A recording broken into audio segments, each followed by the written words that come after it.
నమః శివాయ. అందరికీ నమస్కారం అండి. ముందుగా అందరికీ శివరాత్రి శుభాకాంక్షలు. ఆ మహాశివుని ఆశీస్సులు మనందరి మీద ఉండాలని మనస్ఫూర్తిగా కోరుకుంటున్నాను. ఎన్ని కష్టాలు వచ్చినా ఒడిదుడుకులు వచ్చినా నా శివయ్య ఉన్నాడని ధైర్యంగా ఉండే కొందరిలో నేను కూడా ఒకదాన్నండి. శివరాత్రి రోజు మార్నింగే ఇంట్లో పూజ కంప్లీట్ చేసుకొని అలాగే శివాలయంకి వెళ్ళి అక్కడి నుంచి అయితే గనక మేమందరం రామతీర్థాలకి వెళ్ళడానికి ప్రయాణం అయ్యాం. ఈ వ్లాగ్ని ఎండ్ వరకు స్కిప్ చేయకుండా చూడండి.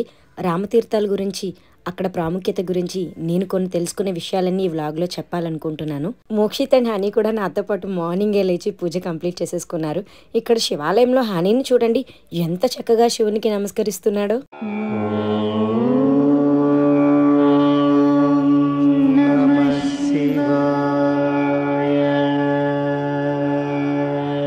అక్కడి నుంచి ఆంధ్వేలో ఉన్న మా అమ్మవారి గుడికి కూడా వెళ్ళి దర్శనం పూర్తి చేసుకుని పసుపు కుంకాలు అయితే సమర్పించుకున్నాం. ఇంకా మా ఫ్యామిలీ అందరం కలిసి ఆటోలో అయితే జర్నీని స్టార్ట్ చేసేసాం గైస్.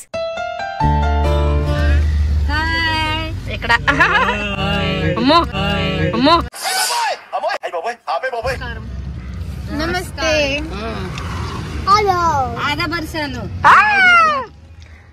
మమ్మల్ని సేఫ్ గా తీసుకెళ్లి ఆటో డ్రైవర్ అతనే కొండగారు. నేను ఆటో వాణ్ణి అన్నగారి రూటు వాణ్ణి. బాబాయ్ బాబాయ్ ఇంకా బోల్ బ్లాగ్ ఉంది బాబాయ్.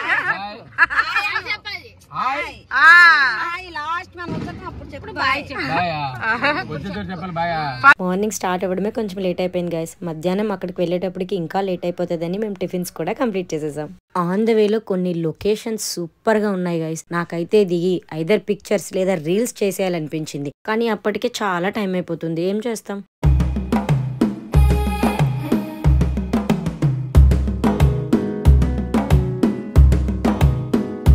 ఈలోగా రామతీర్థాలు కొండకి దగ్గరలో అయితే మేము వచ్చేసాం. ఈ రామతీర్థాలు కొండని బోడికొండ అని కూడా అంటారంట గైస్. ఎందుకంటే అసలు ఆ కొండ మీద మొక్కలు అలాంటివి ఏమీ ఉండవన్నమాట. ఇప్పుడైతే కొంచెం స్టెప్స్ కట్టారు పైకి వెళ్ళి దర్శనం చేసుకొని రావడానికి. ఒకప్పుడైతే అసలు ఏమీ ఉండేవి కాదంట గైస్. చాలా కష్టపడి పైకి ఎక్కి మరి వాళ్ళ మొక్కు తీర్చుకునేవారంట. చూస్తున్నారు కదా కొండంతా కూడా ఎంత ప్లెయిన్ గా ఉందో.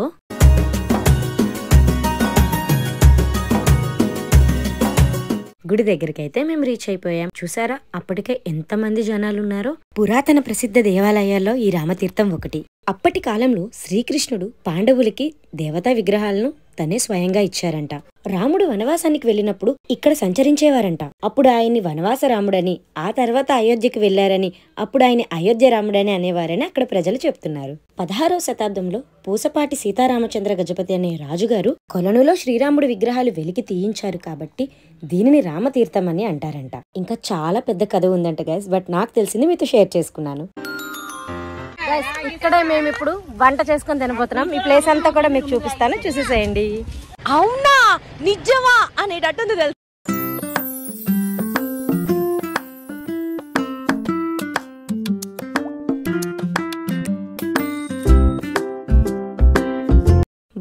బావిలో నీరు, బట్ ఆ నుయ్యి కూడా చాలా పెద్దగానే ఉంది గైస్. పాపం పని అప్ చెప్పిస్తున్నట్టున్నారు. పని చేయకపోతే ఫుడ్ పెట్టినన్నారు గైస్. అరే పెద్ద సమస్య వచ్చి పడిందే. ఆకలితో అలమటించిపోతున్నాం కాబట్టి ఫుడ్ కోసమైనా పని చేయాలి. నీళ్ళన్నీ తోడి తీసుకొని వచ్చాం. నీళ్ళు తెచ్చింది నేను, పోజ్ కొడుతున్నారు ఇల్లు. ఆవిడ చూడు ఎంత కష్టపడి కర్ల పొయ్యి మీద వంట చేస్తున్నారు.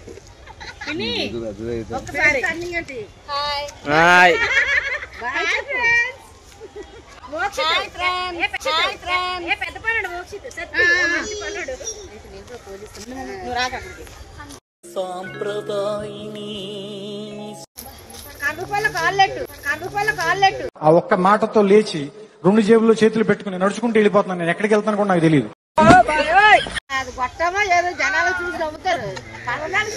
గాయస్ అసలు అది ఫస్ట్ ఆఫ్ ఆల్ అది కర్ర నల్లగా అయిపోయి కమిలిపోయాయి శుభ్రంగా. నిజంగా కమిలిపోయింది. చూసారా గైస్, మొత్తం కోయించేసి లాస్ట్ లో వచ్చి కూర్చొని మొత్తం క్రెడిట్ అంతా కొట్టేయాలనుకుంటుంది. కేవలం ఎంతమంది ఎన్ని కోసారనేది ముఖ్యం కాదు, ఫైనల్ గా కర్రీ రెడీ అయిందా లేదా అనేది మాత్రం లేం కావలేదు. ప్రతిసారి దీనింటి ఏమిట్రా? పచ్చిపులుసు చాలా బాగుంటది, కొత్తగా ఉంటది. ట్రై చేద్దాం ఒకసారి. బాతుల్లో కూడా దూరిపోదురు. అసలు వాటర్ ప్రాబ్లం కూడా లేవురా, అంత ఓపెన్. ఎండు పెట్టాలి, పచ్చి పెడుతున్నాడు. చూడండి గైస్, వీడికి పని పాట ఏ లేక పచ్చిగడ్డి ఎడుతున్నాడు. వీడెవడో భావరక్షణ చేస్తున్నాడు, చైల్డ్ ఆర్టిస్టా? ఎవరురా నువ్వు ఇంత టాలెంటెడ్ ఉన్నావు? ఎదవా ఎదవ బావాడు చెప్తే వించావుడు.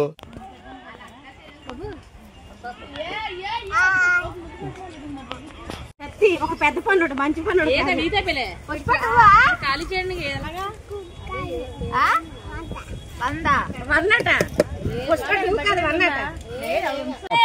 ఇన్ని ఇయర్స్ తర్వాత నేను పుట్టి వైజాగ్ లోనే పుట్టి పెరిగినా కూడా ఈ విజయనగరంలో ఉన్న రామ్ తీర్థాలకు రావడం ఫస్ట్ టైం. మా పిల్లలు అయితే కొన్ని సంవత్సరాలుగా ఎవ్రీ ఇయర్ వస్తూ ఉంటారు. 30 ఇయర్స్ ఇండస్ట్రీ ఇక్కడ. సో కాబట్టి ఈ 30 ఇయర్స్ లోని వీళ్ళకి ఇక్కడ తెలిసిన కొన్ని సన్నివేశాలని మీ అందరితో షేర్ చేసుకోవాలనుకున్నాను. సో పిన్ని, ఇక్కడ ప్రత్యేకత ఏంటి నువ్వు మా వ్యూయర్స్ కి చెప్పు. ఇక్కడ ప్రత్యేకత దేవుడి కొండ ఎక్కుతాం, ఎక్కడమే అలసిపోయి ఎక్కుతాం. అక్కడికి వెళ్ళాక ఒక గృహలాగా ఉంటది, అందులో సీతాదేవి పురుడు మంచం ఉంటది.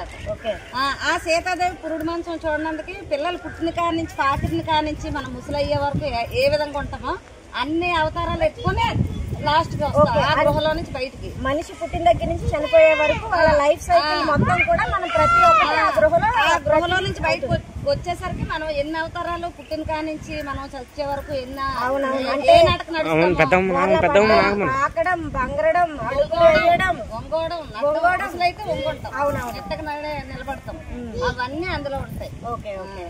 ఇంకా అండి ఈ కొండ ప్రత్యేకత ఏంటి? ఏదో చిటికిన వేలు సంథింగ్ ఏదో చెప్పాలి. ఆ గృహం ఎలా ఉంటదంటే ఈ కొండంతా కలిపి ఈ చిటికిన వేలు మీద ఉన్నట్టే ఉంటది. అది ఎక్కడ జరిగిపోద్దా అన్నట్టు ఉంటది. వెళ్తుంటే నేను చేసినవన్నీ పాపాలు అనుకునే వెళ్ళాలి, అందులో నుంచి వెళ్ళే వాళ్ళందరూ. సో ఆ పాపాలు పోవడానికి కొండ అది. సో గైస్ ఇదన్నమాట. ఈ కోనేరులో ములిగితే కూడా మనకున్న గ్రహాలు దోషాలు అన్ని తొలిగితే రాముల వారి దయ వల్ల అందరినీ చక్కగా దీవిస్తాడు. లక్ష్మీదేవి కూడా ఉంటది పైన. విన్నారు కదా, మీరు కూడా వీలైతే రాలేని వాళ్ళు ఎవరైనా ఉంటే నాలాగా వచ్చి దర్శనం చేసుకోండి. వీలైతే కొండ కూడా ఎక్కండి. ఇంకా ఇంకా అప్డేట్స్ బ్లాగ్ మొత్తం చూస్తే అన్ని మీకు తెలుస్తాయి. అండ్ లైక్ చేయడం మాత్రం మర్చిపోకండి. పనిలేని వాడు నేను ఒక్కడే అనుకున్నా, నువ్వు తగలేవు. ఎవరే నువ్వు? గ్రహాంతరవాసి కప్పలా ఉన్నావు.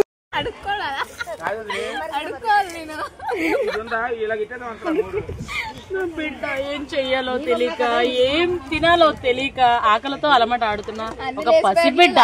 కానీ లేస్ ప్యాడ్లు మొత్తం కంప్లీట్ చేసిందిరా. జాతి రత్నాలు రా మీరు.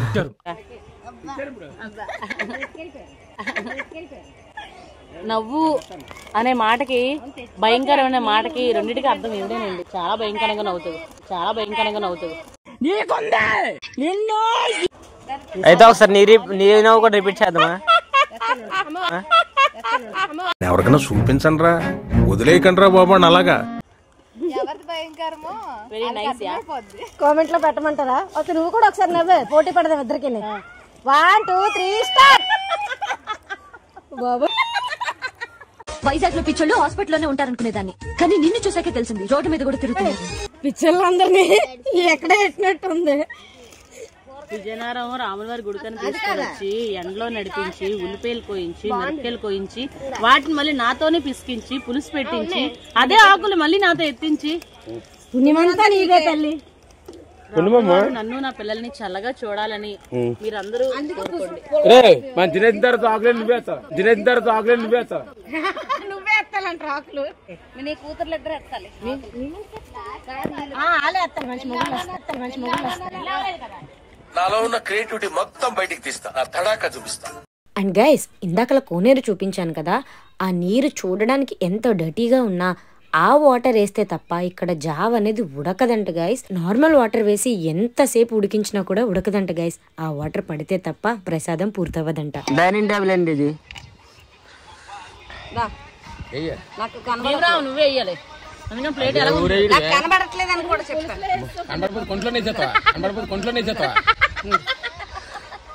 చూడండి గైస్, ఈ ప్లేట్ ఎంత దారుణంగా ఉందో. ఇంత ఫుడ్ ఎవడైనా తింటాడా? సగం తీసేయమని చెప్పండి సార్. పప్పు జావా, చికెన్ చారు, కలగూర, నిజంగా టేస్ట్ సూపర్. ఇలాంటి టేస్ట్ మన ఇంట్లో వండుకున్నా రాదు. ఒకసారి మీరు కూడా వచ్చి ట్రై చేయండి. బాబాయ్ అన్ని బాగున్నాయి కానీ కొంచెం నెయ్యి తక్కువైంది బాబాయ్. ఎక్కడైనా దొరుకుతుందా? బాబే నుయ్యి కాదు బాబే, నెయ్యి. ఈ గుడి నిర్మాణం జరిగినప్పటి నుంచి కూడా ప్రతి శివరాత్రి ఇక్కడ విశిష్ట పూజలు జరుగుతాయంట. అండ్ ఆ ఒక్క రోజు మాత్రం 4 నుంచి 5 లక్షల వరకు జనాభా వస్తుంటారంట. అలాగే మా దర్శనం కూడా ప్రశాంతంగా అయిపోయింది. మేము దీపారాధన కూడా చేసుకున్నాం. రాత్రి అయ్యేటప్పటికి జనాలు ఇంకా ఎక్కువయ్యారు. అక్కడే ఉండి జాగారాలు కూడా చేస్తూ ఉంటారంట గైస్. అక్కడి నుంచి మేమందరం కూడా ఇంకా ఇంటికి వెళ్ళిపోయి నెక్స్ట్ డే అయితే బీచ్ కి వెళ్ళామండి. షేడ్స్ ఉన్నారా నీలా? అబ్బా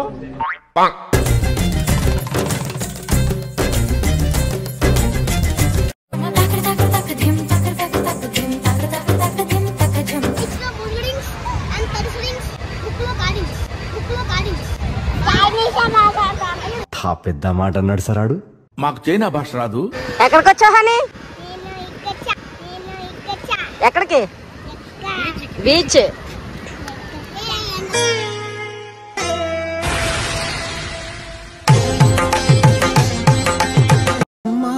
గంగమ్మ మా గంగమ్మ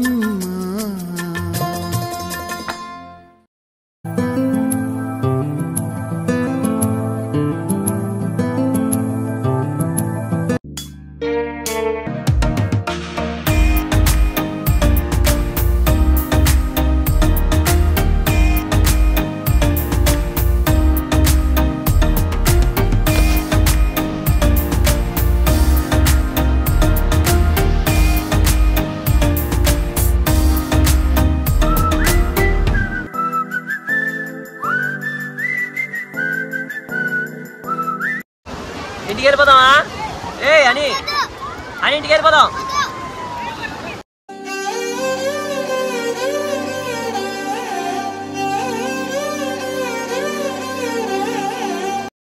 అలలే చిట్టలలే ఇటు వచ్చి వచ్చిపోయే అలలే నన్ను తడుతూ నెడుతూ పడుతూ ఎదుటే నురగై కరిగే అలలే. ఎప్పుడు బోర్ కొట్టని పని ఏదైనా ఉంది అంటే ఇలా బీచ్కి వెళ్ళి సరదాగా ఎంజాయ్ చేయడమేనండి. ఇక్కడ మా ఆయన ఏవో విన్యాసాలు చేస్తున్నాడు.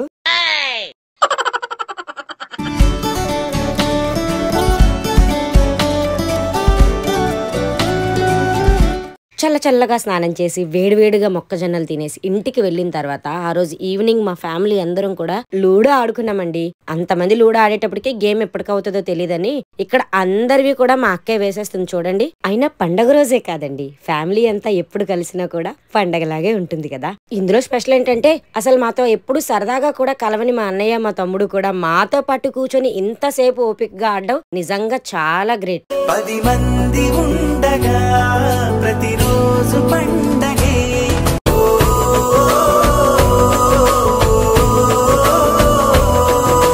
ఇంకా మనం వీడియోని ఎండ్ చేయాల్సిన టైం వచ్చేసింది. సో గైస్, ఈ వ్లాగ్ మీ అందరికీ నచ్చిందని అనుకుంటున్నాను. ఇంకా మంచి వీడియోస్ తో మీ ముందుకు వస్తూ ఉంటాను. సో ఆ వీడియోస్ నోటిఫికేషన్ రావాలంటే మన ఛానల్ ని సబ్స్క్రైబ్ చేసుకోండి. పక్కనున్న బెల్ ఐకాన్ ని క్లిక్ చేయడం మాత్రం మర్చిపోకండి. Thank you for your love and support. Keep supporting us guys.